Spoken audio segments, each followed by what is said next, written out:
ఒక్క తరం హీరోస్ తోనే ఎందుకు చేస్తున్నారు, not with the latest and of the heroes? Because వాళ్ళందరూ పాన్ ఇండియా మూవీస్ చేస్తూ బిజీగా ఉన్నారు, మనకు ఆపర్చునిటీ ఇవ్వలేదు అని ఎప్పుడైనా రిగ్రెట్స్ లాగా అనిపించింది? ఎందుకు రిగ్రెట్? హ్యాపీగా వాళ్ళు పాన్ ఇండియా రేంజ్కి వెళ్ళి తెలుగు మార్కెట్ని పెంచి వాళ్ళు బిజీగా ఉండి ఫుల్ టాలీవుడ్ కలెక్షన్స్ మీరైనా పాన్ ఇండియా అంటే చేయొచ్చు కదండి. వాళ్ళు ఇవ్వాల్సింది కాదుగా, మేము వాళ్ళని ఎగ్జైట్ అయ్యే కంటెంట్ చెప్పాలి.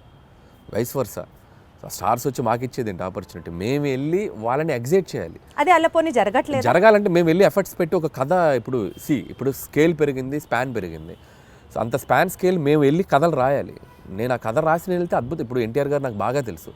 టు బీ హానెస్ట్, తారక్ గారితో నేను ఒక 2-3 సినిమాలు చేయాలని దగ్గర దాకా వెళ్ళి మెటీరియలైజ్ అవ్వలేదు. సో నేనంటే ఇష్టం ఆయనకు బాగా. వాళ్ళని ఎగ్జైట్ చేయాలి మేము వెళ్ళి. సో ఆ ఎగ్జైట్ చేసే కథలు దొరికినప్పుడు ఆబ్వియస్గా చేస్తారు. మహేష్ గారితో చేశాను నేను. సర్లే, నీకు బిగ్గెస్ట్ హిట్ కదా మహేష్ గారితో.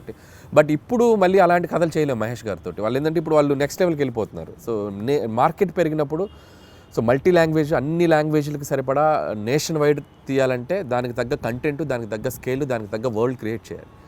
సో అనుకుంటే చేయొచ్చు. But as of now we're comfortable this అని నేను అనుకుంటున్నాను.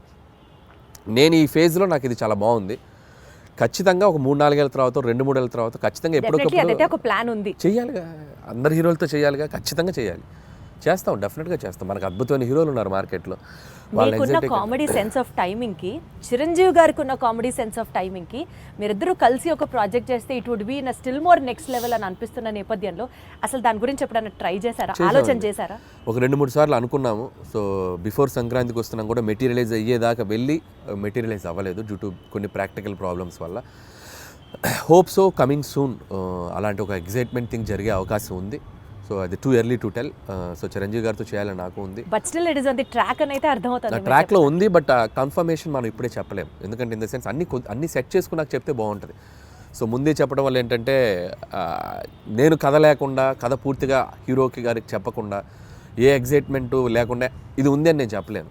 ఇద్దరు ఎగ్జైట్మెంట్లు అనౌన్స్ చేసామనుకోండి, కిక్ వేరు. సో అందుకని అది అంతా మెటీరియలైజ్ అయ్యాక చెప్తే బాగుంటుంది. Still we're in its very beginning స్టేజ్లో ఉంది. సో మీరు అన్నట్టు చిరంజీవి గారితో నేను అనేది చేయాలి అనుకున్న ఇది మాత్రం ఖచ్చితంగా డెఫినెట్గా మా ఇద్దరికి ఒక ఎంటర్టైన్మెంట్, ఆయనకి ఏం చేస్తే బాగుంటుందనే ఐడియా నాకుంది.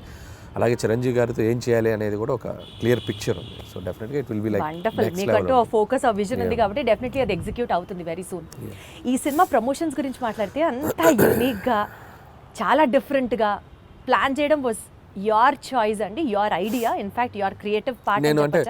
ఎస్పెషల్లీ వెంకటేష్ గారు నేను పాట పాడతాను అన్నది ఎవ్రీ ఫిలిం అంటే నేను ఇప్పుడు కాదు, ఎవ్రీ ఫిలిం ఆల్మోస్ట్ F3 ముందు నుంచి కూడా, సరిలేరు టైం నుంచి అని చెప్పలేను కానీ F3 దగ్గర నుంచి కూడా భగవంత్ కేసరికి కూడా కొన్ని రీల్స్ చేశాను అమ్మాయిలతోటి, శ్రీలీల కాజల్తో కూడా చేశాను. బట్ ఈ సినిమాకి ఎక్స్ట్రీమ్ చేసాం. అంటే ఈ సినిమాకి క్రియేటివ్ పార్ట్ అంతా మీదేనా ఐడియా? లేదు, టీం ఉంది. I have a team. So digital team ఉన్నారు, వంశీశేఖర్ అండ్ మనోజ్ టీం ఉన్నారు. బట్ నేను ఎక్కువ పార్టిసిపేట్ చేస్తాను. వాళ్ళు చేసిన దాంట్లో అవి ఇన్స్టెంట్గా నేను క్రియేట్ చేసుకున్నాను. వెంకీ గారు నేను అనుకున్న చేసినవి కొన్ని ఐడియాస్. వాళ్ళు ఏంటంటే నేను ఐడియాస్ చెప్పాక వాళ్ళు డెవలప్ చేస్తారు, వాళ్ళ దగ్గర ఏదంటే నేను ఇంకా బాగా డెవలప్ చేస్తాను. It's like mutual. But most of the time ఏంటంటే నేను ఎక్కువ ఇన్వాల్వ్ అయ్యి వాళ్ళని ఎంకరేజ్ చేస్తూ ఉంటాను. ఇలా చేసుకొని రండి, ఇలా అనుకోండి, ఇలా చేయండి. వాళ్ళు అంతే, అబ్బా అన్న సూపర్ అన్న, ఇది అదిరిపోయిందని ఇచ్చేద్దాం అని చెప్పి. లైక్ ఇప్పుడు క్యాప్టెన్ ఉంటే ఎలా ఉంటుంది టీంలో, ప్లేయర్స్కి క్యాప్టెన్ ఒక ఎలా ఉంటుంది, అలా క్యాప్టెన్గా నేను వాళ్ళని మోటివేషన్ కానీ వాళ్ళని డ్రైవ్ చేయడం కానీ బాగా చేస్తుంటాను. కాబట్టి వాళ్ళు ఇంకా ఎక్కువ బాగా కష్టపడి పనిచేస్తారు. సోషల్ మీడియా మొత్తం గోదావరి గట్టు మీద సాంగ్స్ రీల్ అసలు మారం రోగిపోతుంది. That itself shows the cinema is like super success already before the release. ఈ క్రెడిట్ ఎవరికి ఇస్తారు? వారిని సో భీమ్సేనండి, 100% భీమ్సేన్, రమణ గోగుల ఇద్దరికి. సో ట్యూన్ లేకపోతే ఆ సాంగ్ లేదు, రమణ గోగుల గారు పాడకపోతే ఆ రీచ్ లేదు. అసలు ఆల్ ఆఫ్ ఎ సడన్ ఆయన పిక్చర్ లోకి తీసుకొచ్చారు, all of a sudden it became a blast. All of sudden కాదు, ఇట్స్ లైక్ ప్లాన్డ్. ఒక మంచి వాయిస్తో వెళ్ళాలని మేము వెయిట్ చేసాం. ట్యూన్ ఎప్పుడో జూన్లోనే కంపోజ్ అయింది ట్యూన్. సో దాన్ని మేము ఓపిక్గా వెయిట్ చేసి ఎవరితో పాడిస్తే బాగుంటుంది అనుకొని ఫైనల్గా రమణ గోగుల్ గారు అయితే బాగుండని చెప్పడం, అక్కడి నుంచి భీమ్స్ రమణ గోగుల్ గారికి టచ్లోకి వెళ్ళి ఆయన ఒప్పుకోవడం. సో బేసిక్గా ట్యూన్ అద్భుతంగా ఉండడంతో రమణ గోగుల్ గారు కూడా ఈజీగా యాక్సెప్ట్ చేశారు. సో వచ్చాక ఆయన పాడి, ఆయన చమక్కులు కొన్ని యాడ్ చేసి ఇలాంటి చమక్స్ ఉంటాయి ఆయనవి ఉండటం. ఇట్స్ లైక్ టీమ్ వర్క్, అందరూ అద్భుతంగా.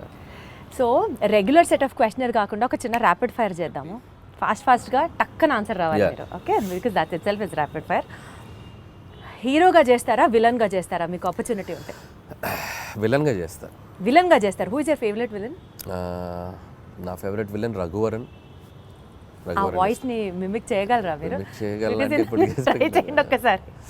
శివ శివ శివ శివ వాడేమన్నా దేవుడా, 2 లారీల జనాన్ని తీసుకెళ్ళి వాడిని చంపేయండి. వేరే లెవెల్ అనిల్ గారు మీరు. ఏదో గుర్తుంది అప్పుడు. మీ ఫేవరెట్ పంచ్ లైన్ మీ సినిమాల్లోది, సీక్రెట్ గా మీరు రియల్ లైఫ్ లో మీరు వాడుకునేది ఏంటి? డైలాగా? ఫేవరెట్ పంచ్ లైన్ మీకంటూ పంచ్ లైన్స్ తెగుంటాయి కదా మీ సినిమాలో. పంచ్ డైలాగులు అంటే నా సినిమాలో నాకు అంతేగానే ఫేమస్ కదా, అదే వాడుతుండేవాడిని. అంతేగా అదే వస్తుంది. అంటే మీ రియల్ లైఫ్ లో కూడా మీకు అదే వస్తుంది? జనరల్ కాన్వర్సేషన్స్ లో ఎవరైనా ఏదైనా చెప్పినా అంతేగా అంటూ ఉంటాం. ఓహో, అది మీ ఊతపదం అయిపోయింది. వండర్ఫుల్. అయితే సో అసలు ఇంత కామెడీ సినిమాలు తీసే మీరు లైఫ్ లో ఎప్పుడన్నా ఫుల్ ట్రాజడీ, ఎమోషనల్, కళ్ళమ్మటి నీళ్ళు వచ్చే సినిమా ఎప్పుడన్నా తీస్తారా? తీయలేను. అంత ఆలోచించారేంటంటే? అంటే తీద్దామా అని అక్కడ దాకా వెళ్ళా, తీయలేని అనిపించింది, మళ్ళీ వచ్చా తీయలేనని చెప్పా. మీరు మీ సినిమాల్లో ఏదన్నా ఒక రోల్ యాక్ట్ చేయాలి అని అనుకుంటే మీకు మీరు ఏ రోల్ డైరెక్ట్ చేసుకుంటారు? నా సినిమాలో రోలా? నాకు ఏమన్నా అన్ని చూసారా అడిగిన క్వశ్చన్ అనిల్ అదే అర్థం. అన్ని సినిమాల్లో అన్ని క్యారెక్టర్స్ బాగానే ఉంటాయి.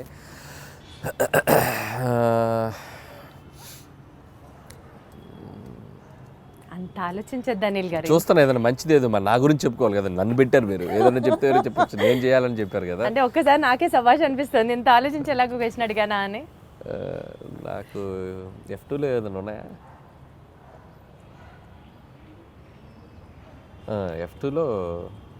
F2లో రఘుబాబు గారి రోల్ బాగుంటుంది నాకు. సో వెంకీ గారి పక్క నుండి ఎమ్మెల్యే క్యారెక్టర్, అదైతే నన్ను పెట్టుకొని ఇంకోసారి తీసుకుంటాను. అది బాగుంటుంది. వాళ్ళిద్దరు మంచి కెమిస్ట్రీ కూడా బాగుంటుంది. కరెక్ట్ సూట్ అవుతుంది కదా పర్ఫెక్ట్ గా. వండర్ఫుల్. సెట్ లో హ్యాండిల్ చేయడానికి హీరోస్ బెటరా, హీరోస్ ఈజీయా, లేకపోతే కమెడియన్స్ ని హ్యాండిల్ చేయడం సెట్ లో కష్టమా? నాకు అందరితో ఒకటే ఈక్వేషన్, హీరో అయినా కమెడియన్ అయినా అందరితో బాగుంటాను నేను. They love me, I love them. అందరితో ఒకలా ఉంటుంది, ఒకరు ఎక్కువ ఒకరు తక్కువ. చెప్పారా అనిల్ గారు, ఏం చెప్పారు. సో యూజువల్లీ మీరు ఒక సినిమాకి టైటిల్ పెట్టేటప్పుడు స్క్రిప్ట్ ఫస్ట్ చూస్తారా, లేకపోతే క్యాచీ టైటిల్ కావాలనుకుంటారా? క్యాచీ టైటిల్ ఆలోచిస్తాం. స్క్రిప్ట్ కి సంబంధం లేకపోతే లింక్ అవ్వాలని ఆలోచిస్తాం. అది లింక్ అవ్వాలి. స్క్రిప్టా క్యాచీ టైటిలా? Catchy title. ఇప్పుడు జీవితాంతం బతకడానికి కావాల్సినంత డెలిషియస్ ఫుడ్ ఒకవైపు, బ్లాక్ బస్టర్ సినిమాలు ఒకవైపు, ఈ రెండిట్లో ఒకటి చూస్ చేసుకోవాలంటే ఏం చేస్తారు? Blockbuster films. అంటే ఫుడ్ లేకపోయినా పర్లేదా? ఓకే, సినిమా అనేది నాకు ఎనర్జీ కిక్. అది సినిమా. మీ రియల్ లైఫ్ లో విలన్ ఎవరు? నా రియల్ లైఫ్ లో విలన్ నేనే. ఎందుకు? ఒక్కొక్కసారి నాకు ఆ సందీప్ రెడ్డి వంగలాగా ఉండాలనిపిస్తుంది. నాకు రియల్ లైఫ్లో అతనిలాగా బోల్డ్గా ఎవరైనా ఏదైనా కౌంటర్ చేస్తే అవతల వాళ్ళు క్వశ్చన్ అడిగే వాళ్ళు కూడా వణికేలా మాట్లాడతాడు. So that is the character. I love him. అలా ఉండాలనిపిస్తుంది. అప్పుడు నాకు విలన్ నాకు రాదు అలా ఉండడం. అందుకని ఇప్పుడు సందీప్ని ఎవరైనా కమెంట్ చేశారనుకో భయపడిపోతారు, కమెంట్ చేయలేరు సందీప్ని. ఎందుకంటే అంతకంటే కౌంటర్ సెటైరో కౌంటర్ వేస్తాడు ఆయన. సో అది మనకు రాదు. అందుకని అనిపిస్తుంది ఒక్కోసారి, బా నీకు నువ్వే విలన్ రా, నువ్వు అలా ఉండలేవు అనిపిస్తుంది. సో డెఫినెట్లీ ఈ ఫీలింగ్తో మీరు తర్వాత అలాంటి క్యారెక్టర్ని ఇంబైబ్ చేసుకుంటారేమో అనిపిస్తుంది. చూద్దాం, బట్ నా వల్ల కాదు. బేసిక్గా నా నేచర్ నేను అలా ఉండలేను.